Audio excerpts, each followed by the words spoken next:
Masa Jakarta bisa, kita Maumere tidak Bush, bisa. mantap, mantap.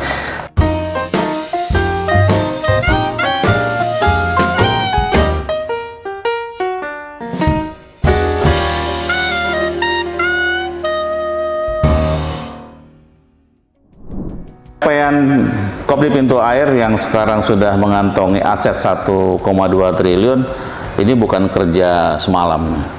Ini bukan Nero kan, Roma tidak dibangun dalam semalam gitu. Jadi pintu air juga tidak dibangun dalam semalam gitu. Ada kerja panjang, dan sekarang pengembangannya saya lihat sudah masuk ke sektor-sektor yang lebih produktif ya, tidak sekedar simpan pinjam. Nah, kemarin kita lihat bagaimana mengunjungi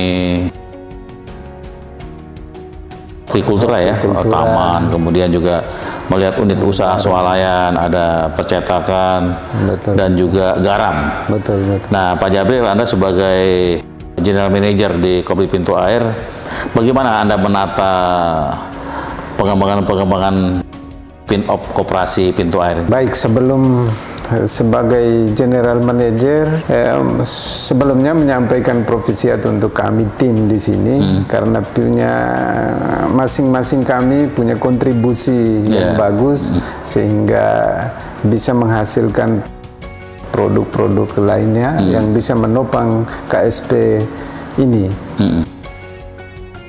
Bahwa menata sebenarnya, kalau mau lihat dari segi teori atau apa, sebenarnya mudah saja sih. Tidak terlalu sukar untuk menata itu. Karena orang-orang di dalam itu yang pertama punya komitmen bersama untuk maju. Memang dalam kumpulan 1-2 orang, komitmen itu ada yang memang sangat tinggi, ada yang ya di muka lain, di belakang lain. Sekedar makan gaji. Iya, betul. Tetapi bahwa untuk secara gambaran umum untuk di pintu air ini cukup bagus, sehingga menghasilkan hal-hal itu. Sehingga saya dalam penataan sebagai seorang general manager tidak terlalu berat menurut saya. Karena sudah jalan ya. Sudah jalan. Lalu orang-orang kita yang ada di sana juga sudah punya komitmen yang sama untuk paling ini untuk visi misi lembaga ini. Memang tadi ada segelintir orang yang tentunya tidak, tetapi bahwa punya itu, sehingga saya tidak terlalu berat untuk ini. Hanya bagaimana tekniknya, nah itu saya tidak bisa menyampaikan ini karena ini. Artinya jumlah yang tidak komitmen itu kan tertutupi oleh mereka yang punya profesionalisme tinggi di pintu air. Dari ada 7 atau 8 unit sekarang nih. 7 yang masih sudah ini. Yang sudah menghasilkan yang bagus perjalanannya apa? Unit apa ini?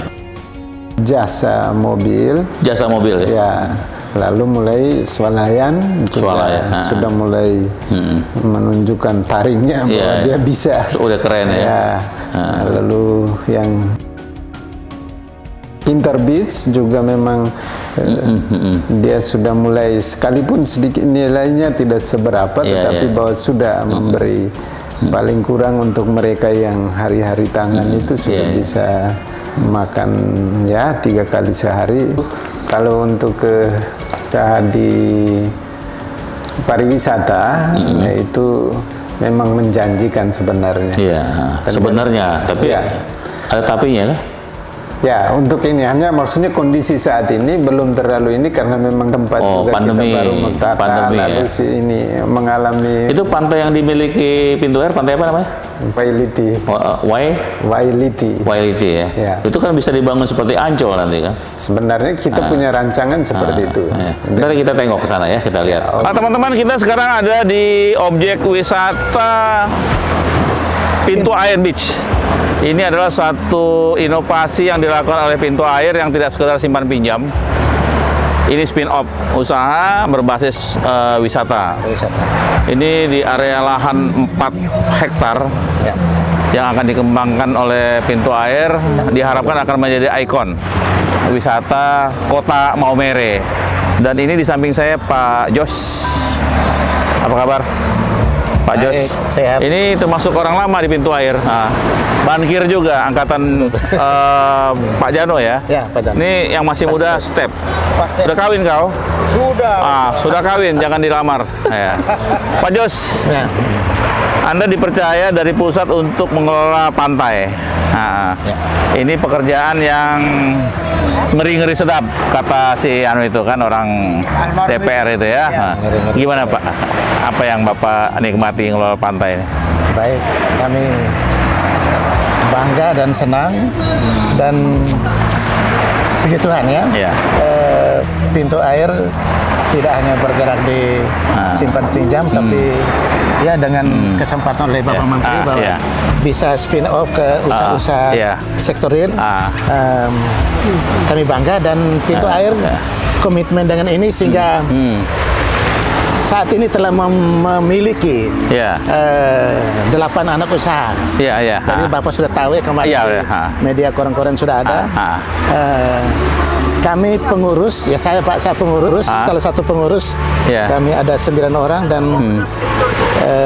beberapa orang kami diminta untuk pengendalian anak usaha ini. Dan saya dengan Pak Step, kami di sini di Pintra Asia Beach.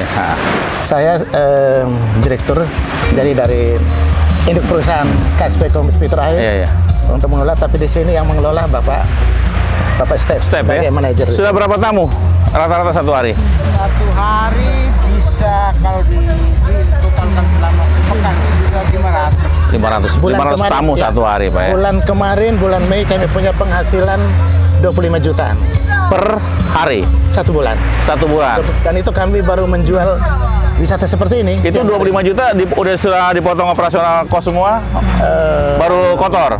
Ya, kotor. Masih kotor. Kalau yang itu tidak terlalu banyak juga. Kami baru pengenalan ya. Masuk pun masih murah, saya lihat. Baru Rp5.000 ya. Iya, 5.000. Nah, memang tinggal ya, ini kan pemula ya. Belum ada setahun ya. Dari November kemarin. Dari November, artinya belum ada setahun. Tetapi ini ada sebuah cikal bakal yang ditinggalkan oleh pintu air untuk ikon pariwisata Maumere. Pak Jos maju terus. Ini bukan pekerjaan yang ringan, tapi kata orang DPR sana, ini ngeri-ngeri sedap. Ngeri tapi menyenangkan, kan wisata ya. Oke, kita akan berkumpul lagi, berkunjung lagi ke Pintu Air Beach bersama Jos Association dan Step. Step ya. Kita punya impian akan ke sana. Masa Jakarta bisa, kita Maumere tidak bisa. Mantap. Ada produk kebanggaan juga yang saya lihat ini signifikan secara ekonomi maupun peningkatan angkatan kerja, minyak goreng. Betul. Dari bahan kelapa. Ini produk lama sebenarnya. Betul. Cuman Anda bisa mengemas dan saya tahu pasti harganya agak lebih mahal. Tetapi kan ini bisa menimbulkan nilai tambah sama penduduk. Bagaimana mengembangkan itu sekarang? Memang sesuatu yang lama lalu dikemas untuk menjadi sesuatu yang baru, istilahnya reborn. Ya. Jadi memang butuh ya kesabaran, ketekunan, keuletan yang perlu kita. Ini untuk teman-teman tim yang menangani langsung. Kalau zaman saya kecil itu minyak kelapa itu untuk minyak rambut kalau mau sekolah itu. Betul sekali Bapak. Dan ini kita juga punya orientasi akan ke sana nanti di ini. Tetapi kita karena memang baru mulai sehingga satu produk saja kita belum bisa, artinya belum memasarkan untuk satu ini. Sehingga kita akan nanti dari kelapa itu akan berkembang. Itu kan semua usaha-usaha yang ada di sekitar kantor besar ya di Maumere. Bagaimana program ke depan dengan pengembangan cabang? Sekarang sudah berapa cabang? Sekarang 52 cabang. 52 cabang dari Jakarta sampai Jakarta ya, seluruh Indonesia sebenarnya. Iya, yang sudah dibangun dari Jakarta sampai Jakarta, Manado ya. Sulawesi. Rencana katanya mau ke Sumatera Barat. Seperti itu. Kita punya misi bahwa seluruh masyarakat ininya mungkin jalan dulu aja kali ya. Jalan dulu ada terusin gitu. Betul. Yang penting sekarang sudah 52 cabang. Dan kalau 52 menghasilkan satu cabang saja sudah. Iya. Jadi teman-teman dari Maumere Koperasi Kredit Pintu Air punya mimpi ingin mengairi seluruh masyarakat Indonesia dari Sabang sampai Merauke. Kita tunggu berapa tahun lagi kira-kira Pintu Air punya cabang di 34 provinsi. Jumpa lagi. Terima kasih Pak. Terima kasih. Saya menjalani di lembaga ini sudah 15 tahun. Sejak saya bergabung di KSP Pintu Air pada tahun buku 2015. Saya langsung dipercayakan oleh anggota menduduki jabatan sebagai pengawas. Dan dalam kurun waktu yang 17 tahun ini, saya melihat perkembangannya memang, kalau dibilang Pintu Air itu hebat, tetapi kita tidak bisa mengadakan cuma simpan pinjam. Sehingga dalam perjalanan waktu itu ada program-program kerja dari pengurus yang baru seperti yang kita ketahui akhir ini, yaitu dari 7 spin-off itu. Pada dasarnya kami dari jajaran pengawas itu sepenuhnya mendukung sepenuhnya dan memberikan support sehingga apa yang diharapkan oleh anggota, kesejahteraan mereka itu bisa tercapai dengan kesuksesan atau keberhasilan dari usaha-usaha spin-off yang ada, seperti itu. Sehingga harapan untuk kesejahteraan anggota itu bisa kita capai. Dan satu hal lagi, bahwa kalau kita melihat, kalau bilang Maumere berarti orang kenal di sana ada pintu air, seperti itu kurang lebih.